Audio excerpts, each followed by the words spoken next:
Tales by Moonlight was a cherished tradition in the village of Danki. On nights when the full moon bathed the land in silver light, the elders and children would gather under the old baobab tree, their faces illuminated by the soft glow of the fire.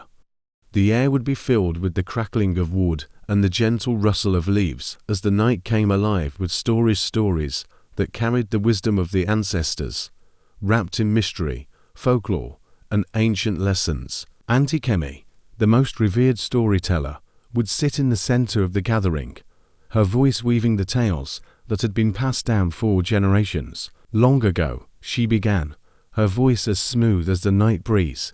There was a village much like ours, where the people lived in harmony with the land. But one thing set it apart: the moon, which shone not only in the sky, but also in the heart of a young girl, Amara. She was unlike any other, born on a night when the moon was full and glowing bright as day. From her birth, the moon seemed to bless her, following her wherever she went, shining a little more brightly when she looked up at it. As Amara grew, so did her connection to the moon. It gave her the ability to see things others could not: the hidden spirits of the forest, the creatures of the water, and even the whispers of the wind. But this gift came with a burden, for the moon demanded something in return. Amara could never leave the village after dark.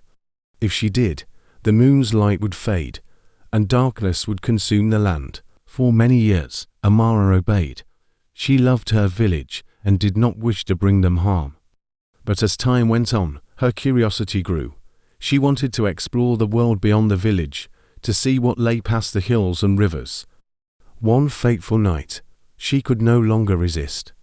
With the moon shining overhead, she slipped past the village gates and wandered into the forest, enchanted by the beauty of the night. But as she ventured farther, the moon's light began to dim. The shadows deepened, and a cold wind swept through the trees. The spirits of the night, who had once been hidden, now emerged, circling around her.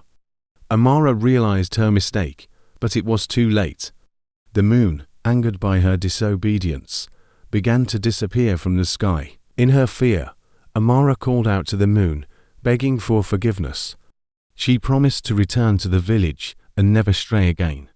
The moon, moved by her remorse, appeared once more in the sky, but it was no longer as full and bright. From that day on, the moon would wax and wane, growing full only to remind the world of the promise Amara had made. And so, Auntie Kemi concluded, we look to the moon just as a light in the night sky, but as a reminder that every gift comes with responsibility. Amara's story teaches us that we must honor our promises and respect the balance of the world around us. As the tale ended, the children gazed up at the moon, now glowing softly above them, and Auntie Kemi smiled.